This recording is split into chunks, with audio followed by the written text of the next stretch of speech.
Welcome back, friends. Today we are talking about a short, powerful book called The War of Art, written by Stephen Pressfield. Don't let the small size of this book fool you. It backs up big punch. This book is for everyone who has ever wanted to create something: a book, a painting, a business, a song, a workout plan, anything, and then somehow never actually did it.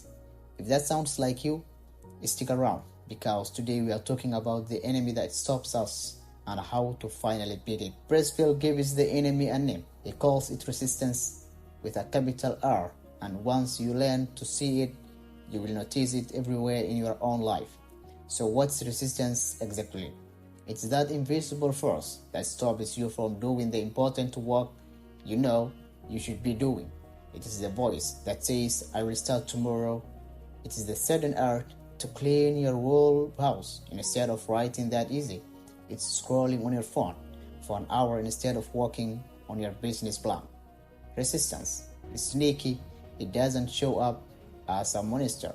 It shows up as a tiredness, a distraction, as a good excuse, as fear, as perfectionism. It disguises itself so well that most people don't even realize they are being stopped by it.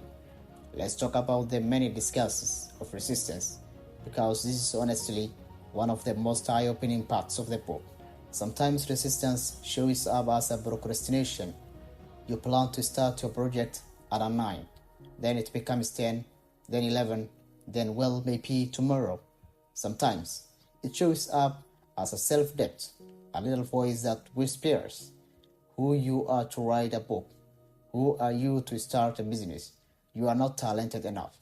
Sometimes it shows up as being way too busy with the small, unimportant tasks. Suddenly organizing your email inboxes feels more urgent than working on your real dream. And sometimes it even shows up as a success.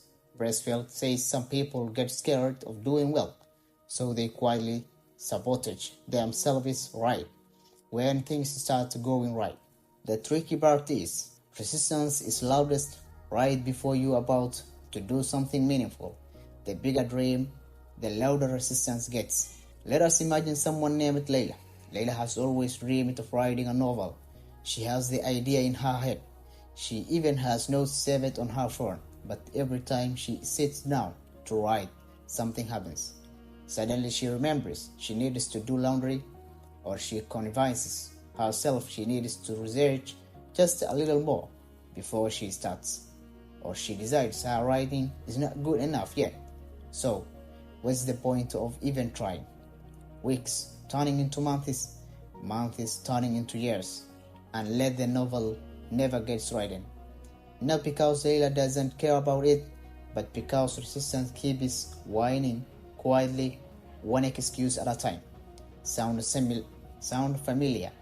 This happens to almost everyone with almost every big dream.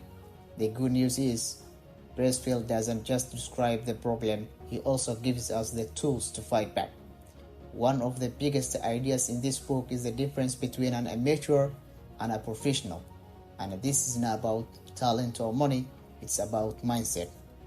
An amateur waits for inspiration. They only work when they feel like it.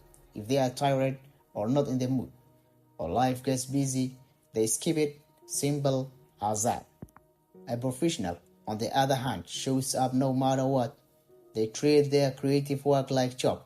They don't wait to feel inspired. They sit down and do the work anyway. And inspiration often shows up while they are already working. Pressfield says the professional shows up every day, no matter what. They don't need permission, motivation, or perfect conditions. They just show up and do the work again and again. This one shift from immature thinking to professional thinking is honestly life-changing. It takes the pressure of needing to feel ready, and instead just asks you to show up. Pressfield calls this shift turning pro, and a turning pro does not mean quitting your job or becoming famous. It means changing how seriously you take your own work and your own dreams. A pro treats their craft with respect. They set a schedule and stick to it. They don't wait for the mood to strike. They build the habit showing up. even on the hard days, even on the boring days, even on the days when nothing feels good about the work. This is really important. Turning pro doesn't mean every day feels amazing. Some days will feel slow, frustrating, and even overpowering. That's completely normal. The goal is not to feel excited every single time, and the goal is to keep showing up anyway. There is a beautiful idea near the end of the book.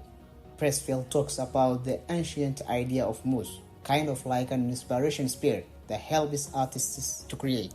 But here is the twist. He says the muse doesn't visit lazy people.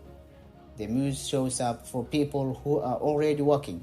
So if you are waiting around for inspiration to strike before you start, you may be waiting forever. Instead, start the work first. Show up at your desk, your canvas, your notebook, your team, whatever your craft is, and inspiration tends to follow, not late. Alright, let's turn this into action. Here are 3 simple ways to start beating resistance today. Number 1. Notice it the next time you feel a strong urge to avoid your important work. Pause and ask, is this resistance talking? Just naming it takes away some of its power. Number 2. Show up anyway. Pick a small double amount of time, even just 15 minutes, and commit doing your creative work during that time, no matter how you feel. Number 3. Build a simple routine. Try to work on your project at the same time each day. Professionals don't rely on motivation, they rely on habit. A simple schedule protects from resistance's excuse. So that's the heart of The War of Art by Pressfield. There is an invisible force called resistance that tries to stop us from doing our most meaningful work. It shows up as procrastination, self-doubt, distraction, and fear. But we can beat it not by waiting to feel ready, but by turning pro, showing up again and again, no matter our mood, and doing the work anyway. Whatever your dream is, the book, the business, the art piece, the goal, resistance is probably standing in the way right now. Today, here is your gentle push.